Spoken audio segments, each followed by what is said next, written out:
We were talking last time about evidence of the use of different sources in the biblical text. And I mentioned Richard Simon, who was the first to argue that perhaps Moses wasn't the author of the entire Torah. In the mid-18th century, a fellow named Jean Astruc first noticed the use of the name Yahweh in certain stories and passages, and the name Elohim in others. And on this basis, he came and others came to identify what have come to be known as the J and E sources, J being pronounced Yah in German, right, as a Y. So Yahweh is spelled with the J. So the J and the E sources. Now, Astruc actually happened to maintain the idea of Mosaic authorship. He argued that Moses was drawing from two separate long documents, which he identified as J and E. And they used different names for God, and he was drawing on those in his composition of the Torah. But in the next century, his work would be expanded by Germans who identified other sources that made up the Pentateuch, especially, the first 5 books of the Bible especially. And in 1878, we have the classic statement of biblical source theory published by Julius Wellhausen. He wrote a work called The History of Israel, and he presented what is known as a documentary hypothesis. Now, you've read a little bit about this in your source readings, but it's the hypothesis that the historical or narrative sections of the Bible, Genesis, and stretching on really through 2 Kings, is comprised of 4 identifiable source documents that have been woven together in some way. And he argued that these documents date to different periods and reflect very different interests and concerns.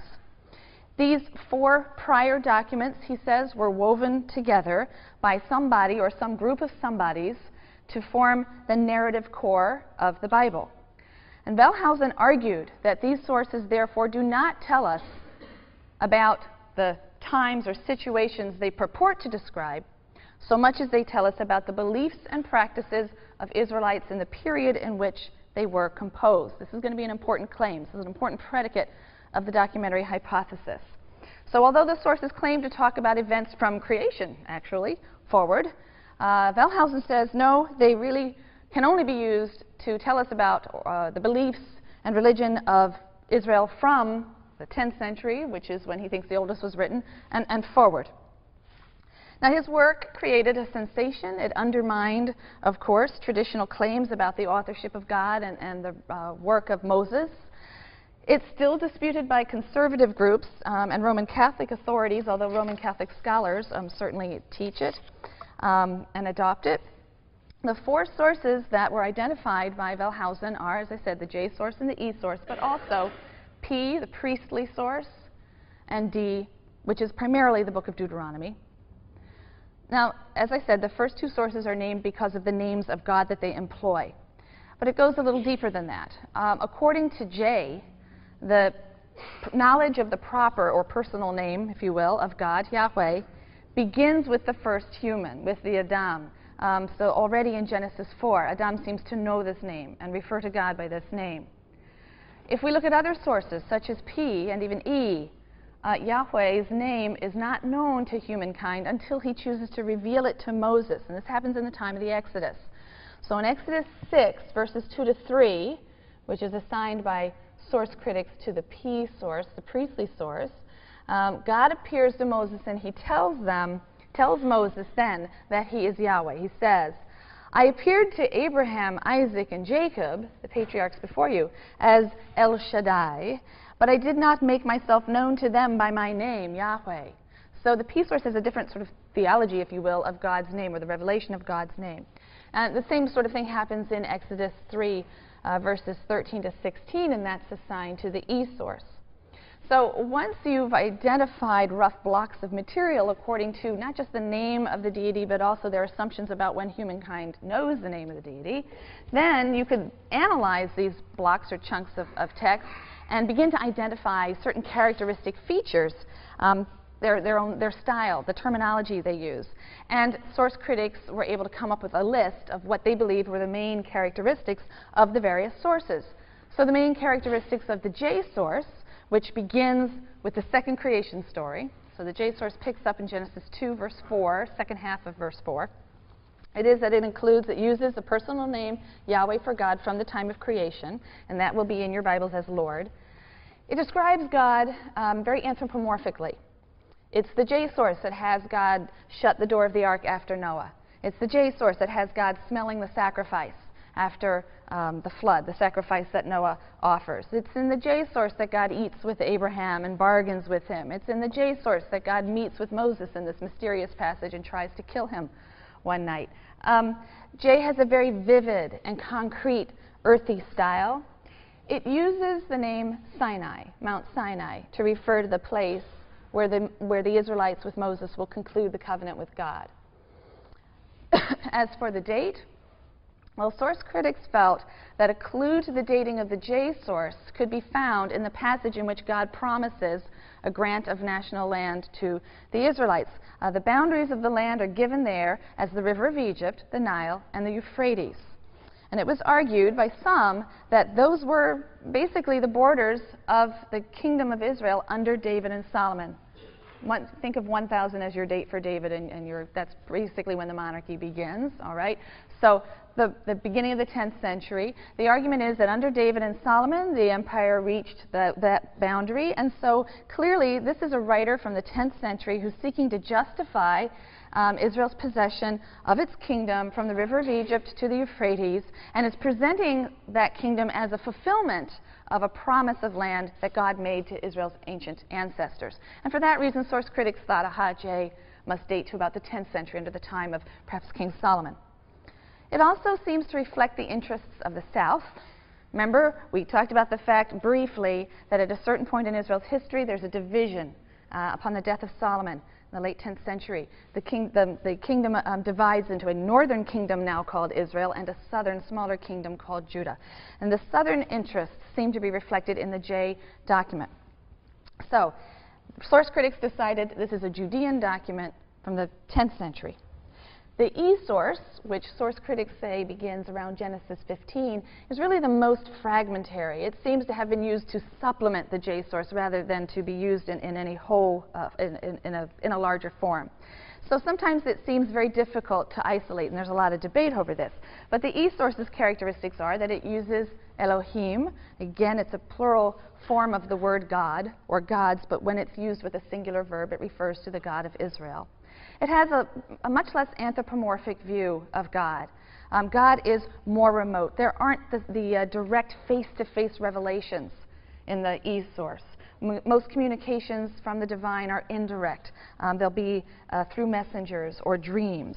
And there's also an emphasis on prophets and prophecy in the E source. Miriam, Moses, they're both referred to as prophets in the E source. The style is more abstract, a little less picturesque, and the E source uses a different name for the mountain where the covenant was concluded. It uses the name Horeb. All right? So you will sometimes see, as you're reading the text, they refer to Horeb instead of Mount Sinai, or you'll see the two names used interchangeably. And it's been the theory of scholars that that's because it comes from a different source. The E source seems to be concerned primarily with the northern tribes, therefore the northern kingdom. And so source theorists decided that it was most likely composed in the northern kingdoms about the 9th century. And then according to this hypothesis, the J and E sources were combined, primarily J with E being used to supplement it, probably somewhere in the 8th century, late 8th century. And that was the backbone of the Pentateuchal narrative. It covers the early history of humankind, Israel's early ancestors, known as the patriarchs and matriarchs. Their stories are told in Genesis. It contained the story of Moses and the Exodus from Egypt in the book of Exodus, and the stories of the wandering in the wilderness that are found in the book of Numbers. And the anonymous scribe or editor who combined these sources didn't care to remove any redundant material or contradictory material, as we've already seen. Now, there are two other sources according to classical source theory, and these are D and P. D, which is the Deuteronomic source, is essentially the book of Deuteronomy. And the book of Deuteronomy differs from the narrative sources. This is a book of speeches. The book purports to be 3 speeches delivered by Moses as the Israelites are poised on the east side of the Jordan River. I'm not good with directions. I had to stop and think. The east side of the Jordan River, about to enter the promised land. But according to the source theorists, it clearly reflects the interests of settled agrarian life. doesn't reflect the interest of people who've been wandering around nomadically. It has laws that deal with settled agrarian life. The main characteristic of D, however, which assisted source theorists in fixing its date, is the following.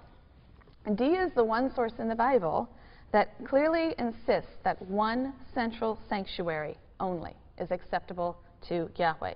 God cannot be worshipped at makeshift altars. God cannot be worshipped through sacrifices at some local sanctuary. All sacrifices must be offered in the one central sanctuary where he will cause his name to dwell.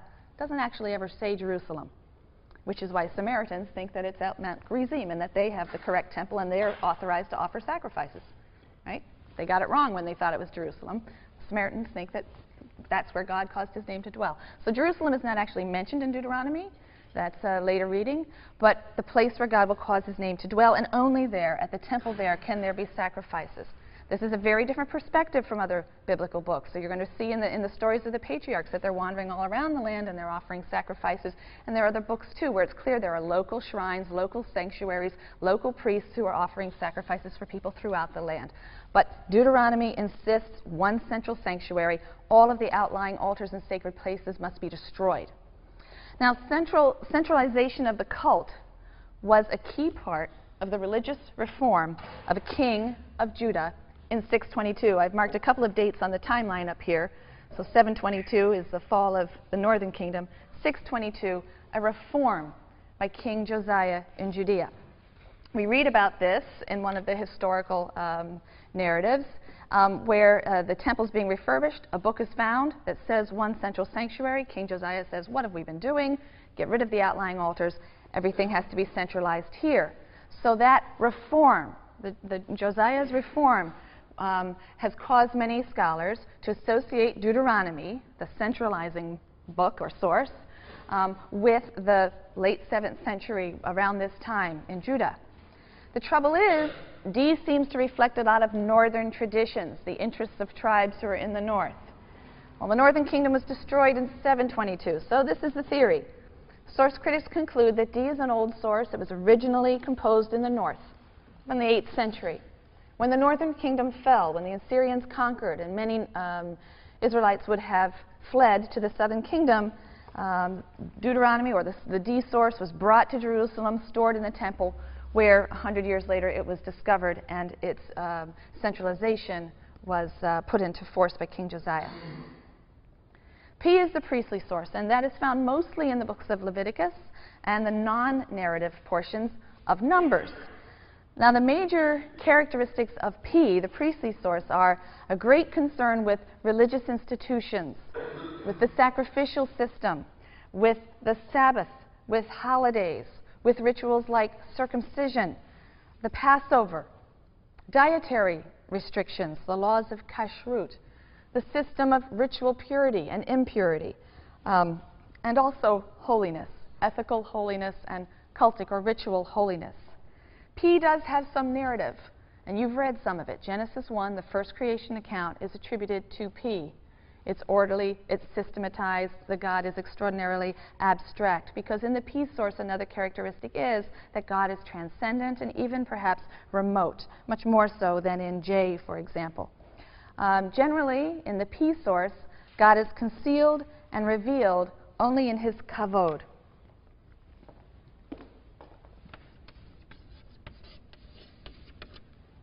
This is a word that's often translated as glory, but what it refers to actually is a light-filled cloud. God seems to be the burning fire inside this light-filled cloud. He travels before the Israelites in that form, leading them through the wilderness and so on. That seems to be in the P source. P is also interested in covenants, in censuses, in genealogies.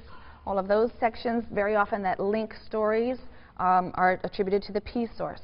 And because P elements often serve that kind of function as a bridge between stories, or very often P sources seem to introduce a story or conclude a story, the source critics felt that priestly writers were probably responsible for the final editing of the Bible, bringing together J and E and D and adding their materials and finally editing the work.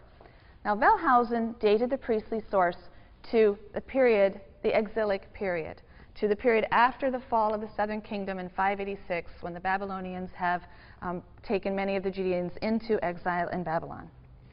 So P, J, and the narrative parts of P, J, and E are continuous parallel accounts of the history of the world, if you will, from creation until the death of Moses. Source critics believe that they have a uniform style, uniform vocabulary, a uniform set of themes, and a chronological framework. So according to Wellhausen, and I've sort of schematized it chronologically for you up here, the priestly school drew together all of this older material, added some of its own editorial material, bridges, introductions, conclusions, inserted the large priestly documents of Leviticus and Numbers. And so the Torah, and they did this sitting in exile in Babylon, and so the Torah is really the result of 5 centuries of religious and literary activity. And this, of course, is a very, very different portrait from traditional claims about the authorship of the Pentateuch by one man, Moses, in approximately the 14th century BCE. There are different terms that we use to describe the modern critical study of the Bible in the late 19th century, as I've just described it. One term is literary criticism, because it proceeds by closely analyzing the literary features of the text, the terminology, the style, the motifs. But because the goal of this literary critical school was to identify specific sources, isolate sources, we also refer to it as source criticism. You'll see those terms used interchangeably in your literature. Today, literary criticism has a slightly different connotation from what it was in the 19th century, so people prefer the term source criticism, but you should know both are used. Because, however, the purpose of identifying and isolating these sources was not just to say, look at that, there are these different sources. The purpose was to ascertain, as far as possible, their relative dates to one another, and to therefore enable the work of historical reconstruction to proceed. Primarily a reconstruction of the history of the religion of Israel and the historical situation of the authors of the different sources. And therefore, literary criticism is not only called source criticism, it's also called historical criticism, because its ultimate goal and purpose was not just to isolate the sources, but to arrange them, all right, according to relative dates, as far as they might be ascertained, and then to chart changes in Israel's religion. You have a very readable introduction to some of this in Norman Havel's little work. Another excellent work, which is not on your syllabus, that is also critical of Wellhausen and some of the biases in his work, is found in a little work called Who Wrote the Bible by Richard Friedman, which has a great cover because it says, Who Wrote the Bible? Richard Friedman. So always, I love that. So to sum up, the documentary hypothesis is an effort. It's an effort, a hypothesis, an effort to explain the contradictions, the doublets, anachronisms, and so on in the Bible by means of hypothetical source documents. So the theory posits hypothetical sources, traditions, and documents to explain the current shape of the Torah the way we have it, to account for some of these phenomena that we find. As a next step, the sources are assigned relative dates, not absolute dates, relative dates, and then they're analyzed to reveal the different stages of Israel's religious history. And so source criticism is also known as historical criticism because it's a tool for getting at the history, not just of the text, but ultimately a history of Israelite religion. That is how it has been used. Now, Wellhausen's work is subtle and it's quite brilliant, but it certainly reflects biases of 19th century German scholarship, which believed strongly in the superiority of Christianity over Judaism. In his writings, Wellhausen has some things to say about Judaism that are none too flattering. He describes Judaism at the end of the biblical period as a dead tree, twisted and perverted. He especially harbored a distaste for things cultic, priests, cult, ritual, in keeping with what was going on in Germany at the time, and the Protestant movement and so on. And these sorts of biases are very apparent in his work and very apparent in his dating of the sources and in his description of the evolutionary stages of Israel's religion. So for example, Source critics before Wellhausen all thought that P, the priestly material, was some of the oldest material in the Bible, that it was an early source. But Wellhausen said no, it must be a late source, because priestly, cultic, ritual material, that's clearly a degenerate stage of religion that shows a sort of guilt-ridden behaviorism. It's not true spiritual religion. So clearly that's the latest stage of Israelite religion, when it had died and was waiting to be reborn in new form with the arrival of someone in the 1st century.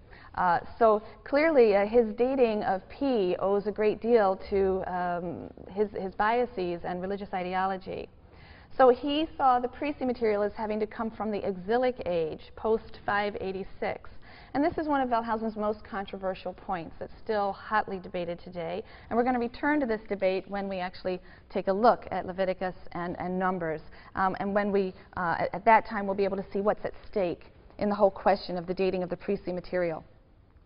The historical critical method and the documentary hypothesis in particular are not inherently biased. I want to make that point very strongly. They are simply analytical tools, right? Look at the text and its features and draw some conclusions based on what you're finding. They are simply analytical tools. They're not inherently biased. They can be applied fairly to the text, and they're extraordinarily useful. It's just that some of the earlier practitioners of these methods did have ideological axes to grind, and we need to be aware of that. The documentary hypothesis works fairly well when you have parallel accounts.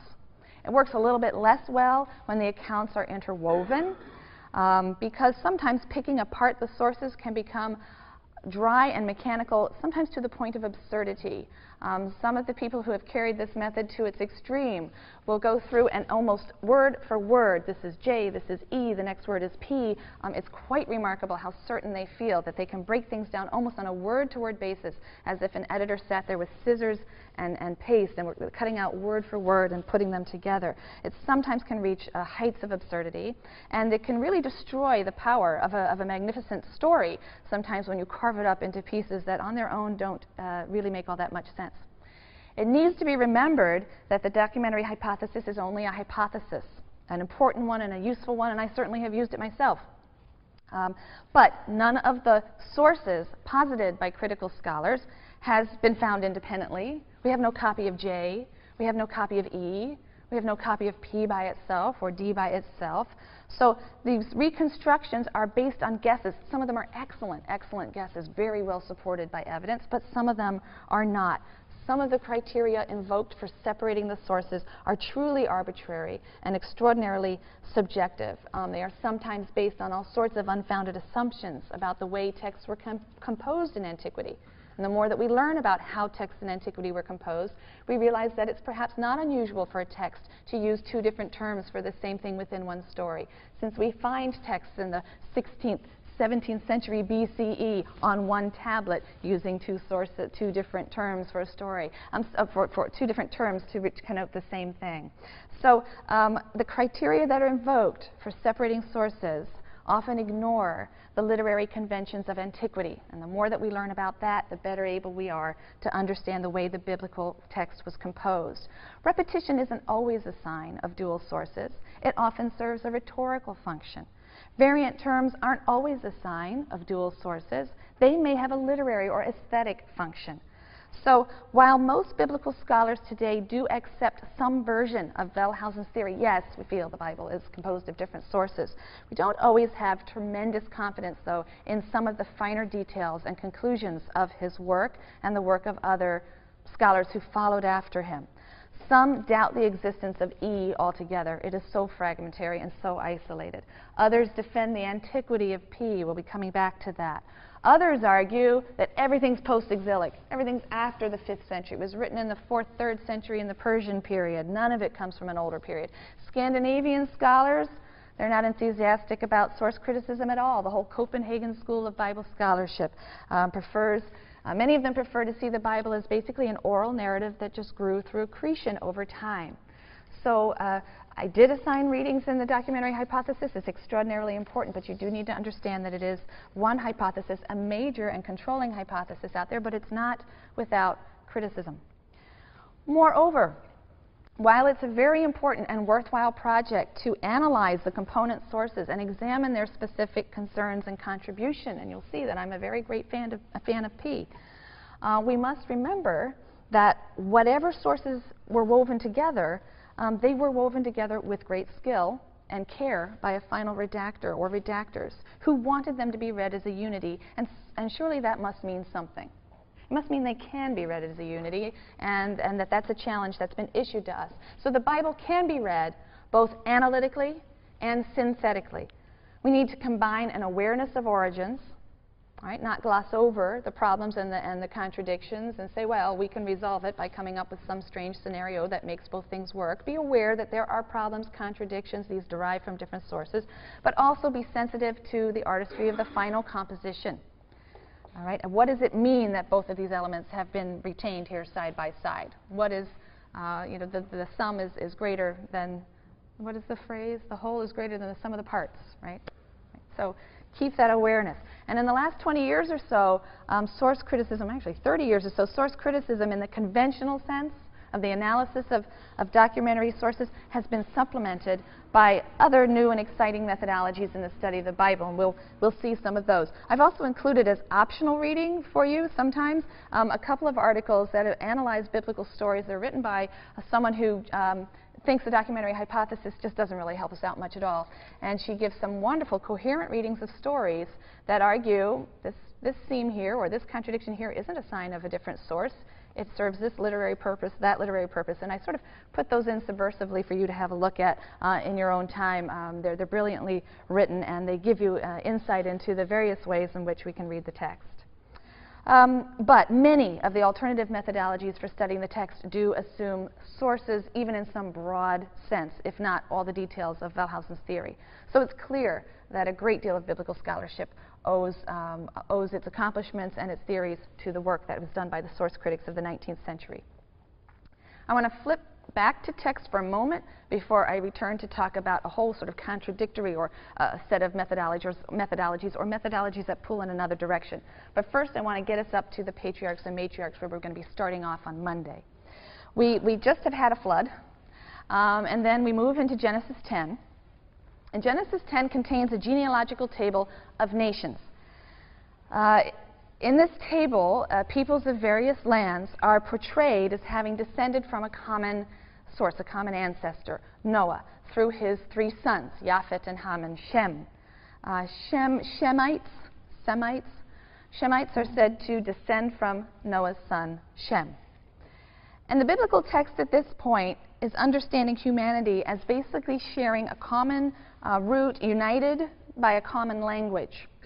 And the story that follows in Genesis 11 can be understood then as an etiological tale, right? A tale that comes to explain something. And this tale is coming to explain the diversification of language. When we look around, we see that, in fact, people don't seem to be that united and are, in fact, divided by their languages and so on. So how are we to account for the diversification of languages, the spread of different ethnic linguistic groups throughout the lands of the earth if we all come from one common creative moment, one common ancestor?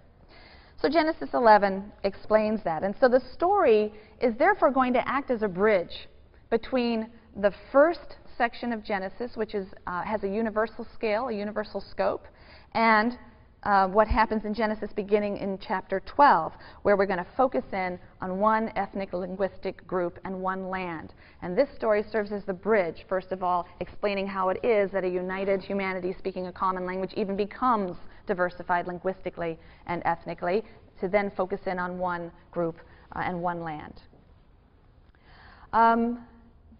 Babel, pronounced Bavel in Hebrew, is Babylon.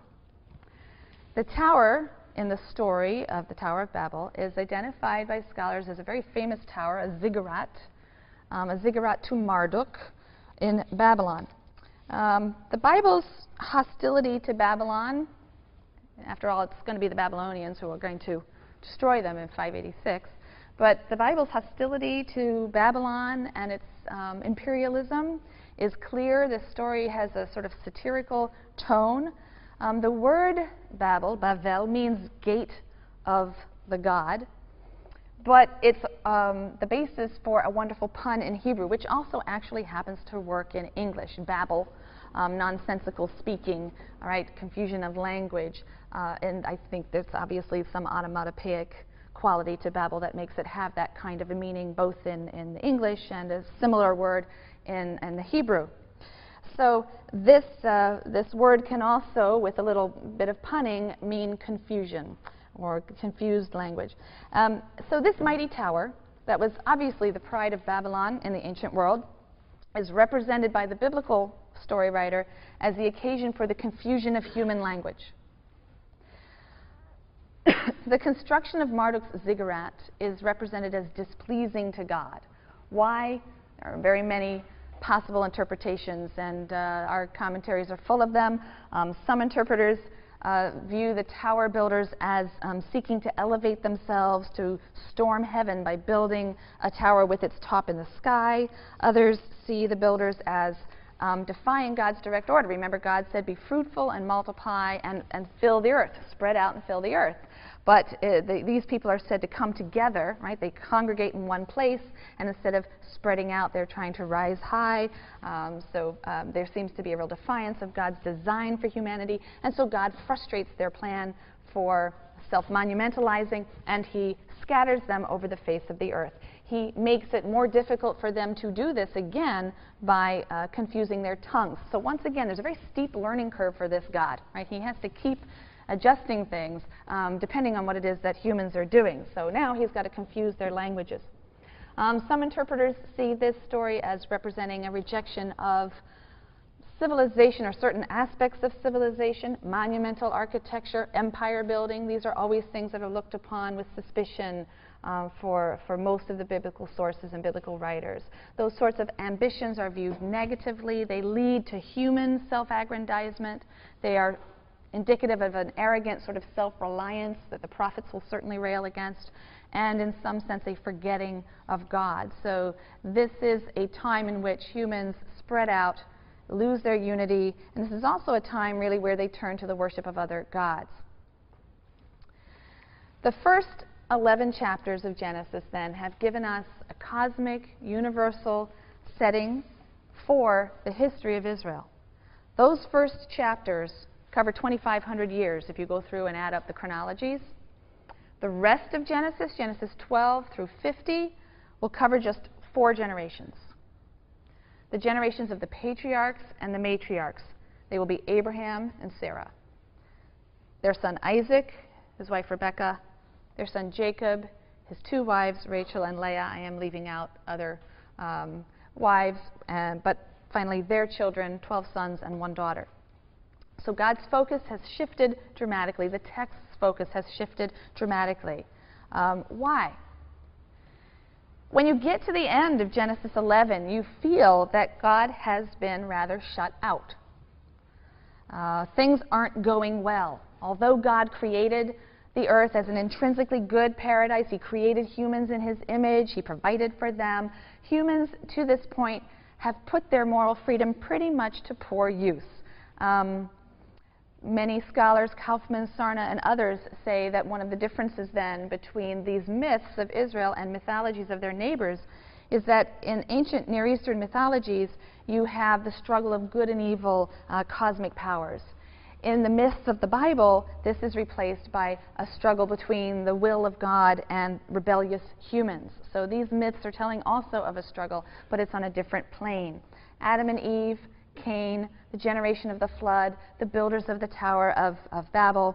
God has been continually spurned or thwarted by these characters.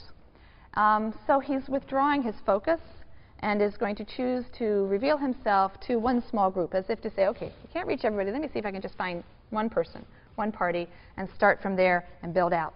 And so in Genesis 12, which begins the second stage of the Bible's historical narrative, we read that God calls to Abram to leave the land of his fathers and travel to a land which God will show him, right? Beginning a whole new stage of the biblical narrative. And we'll sense that there's a very different feeling when we get to Genesis 12. When you read that material, it will feel different to you. And because of that, we need to talk a little bit more about ways to read the biblical text, methods of criticism, and so on. In preparation for looking at the biblical narrative material that deals specifically with the Israelites, we need to think of some or learn about some of the other critical methodologies that are used in biblical scholarship. And for a moment, we're going to adopt the role of historian. And I'm going to ask you to think like historians, whatever that might mean now and as we move into next week and look at Genesis 12 through 50. The source critical method we talked about today focuses on the hypothetical period of the compilation of the text, compilation of the 4 sources into the Torah. But later scholars began to ask, but what about the prehistory of those sources? What were the sources? Why should that be important? Remember that the source critics claimed and concluded that J, E, P, and D were written from the 10th to the 6th centuries, and the implication, well, actually not just the implication, the strong assertion of many of them was that despite the fact that they purport to tell of events prior to 1000, in fact, they're just not at all reliable for those periods. They were written centuries after the fact. We really can't know anything about Israel, Israel's religion, Israel's history, religious history before the 10th century. That was a very dissatisfying conclusion to many people, because the writers of J, E, P, and D probably didn't sit down at typewriters and just invent their documents out of whole cloth. Doesn't seem that that's the way these materials would have been composed. They didn't invent, probably, all of these cultic rules and ritual practices all of a sudden. It seems likely that they were drawing on older traditions themselves, older stories, older customs, older laws, ritual practices. And so scholars in the next wave of biblical scholarship began to ask a different set of questions. They became interested in asking, what materials did the compiler or the compilers of J or E or P draw on in the composition of those sources? Did they use more ancient materials? And if so, can we figure out what they were?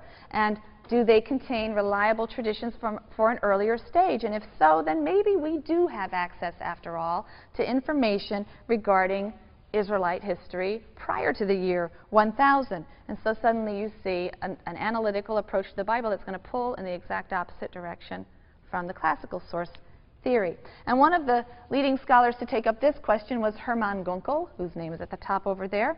Gunkel had a great knowledge of the oral literature of other cultures, other nations, and that led him to ask, can we perhaps analyze these 4 literary source documents and figure out the pre-literary stages of their development? What went into their compilation and composition? And he found support for this idea within the Bible itself, because at times the Bible seems to name earlier sources quite explicitly. We don't have records of those sources anymore, but they seem to be named in the Bible. In Numbers 21:14, there's a little poetic excerpt that gives the boundaries between Moab and the Amorites. And it's quoted, and it says it's from the book of the Wars of the Lord. And it's quoted as if this is a source that the person is drawing on and using in the composition of his text. And it's quoted in a way that makes it sound as if the source should be familiar to the reader. We also have mention of something called the book of Yashar in Joshua. That's also quoted, Joshua 10:13, or in 2 Samuel 1:18, we have David lamenting, a very beautiful lament over the death of Saul and his beloved Jonathan. And it seems to actually be an epic song that recounts acts of Israel's heroes, and he's reciting that now as he laments over the death of these two.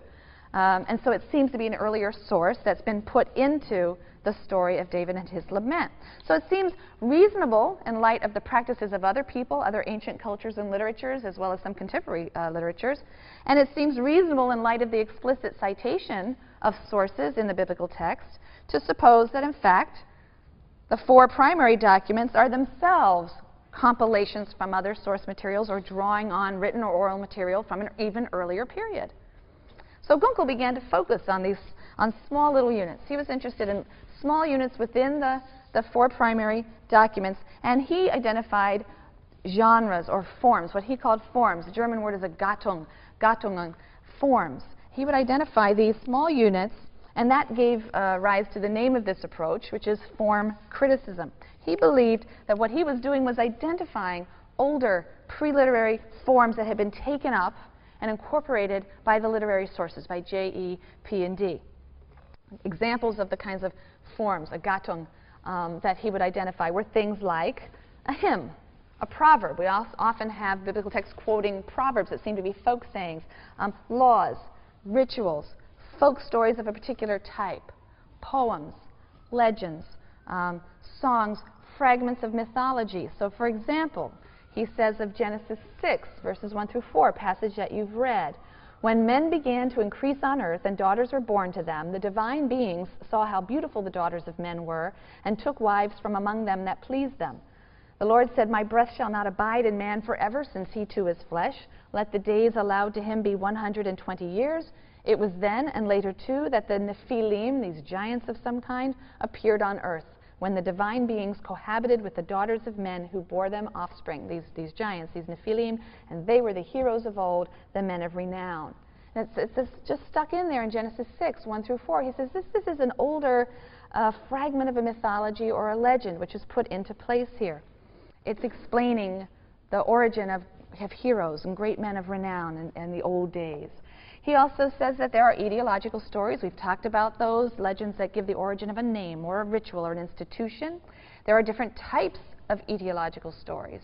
He says there are ethnological legends that will give you the story accounting for the origin of a particular people. So the Moabites, for example, and the Ammonites, not a flattering story at all, following the destruction of Sodom and Gomorrah. Obviously, the Israelites didn't care for those people very much and gave them a pretty nasty origin. We also have etymological legends, because they're explaining the name of something. It's given this particular name because of an etymological connection with some event earlier. So all of these things, he argues, are probably older existing traditions that have been taken up and adapted by the biblical writer, and they may preserve some historical reminiscence. More important than the actual events that they might be reporting, is the fact that behind each of these is some sort of function. Each one of these did some sort of cultural work. It had some function or setting in life. And that's what we can discover when we isolate these forms, this setting in life. And that helps us learn something about ancient Israelite society or culture way before the 10th century. That's Gunkel's claim. So form criticism wasn't content with just identifying these various types of material, these various genres. It asked, what was their function? What was their Sitz im Leben? What was their situation in life? Their cultural context? What does it tell us that we have a large number of liturgical texts? What does it tell us that we have a large number of texts that seem to point to some sort of judicial context? What does it tell us that we have a great deal of proverbs or sort of wisdom material in certain parts of the Bible that we might date to a certain time? What does this tell us about society and what people were doing? Growing out of form criticism is tradition criticism. And this is a type of criticism that focuses on the transmission of traditional material through various stages, oral stages and literary stages, until it reaches its present form in the text. Now, you can imagine, as a story is told and then it's retold, it is obviously changed and adapted. Tradition criticism looks at that. Looking at ancient Near Eastern parallels are very helpful. You can see how some of those motifs and themes were changed, right, in the process of being transmitted within Israelite culture and society, and again, to serve some sort of cultural function or purpose.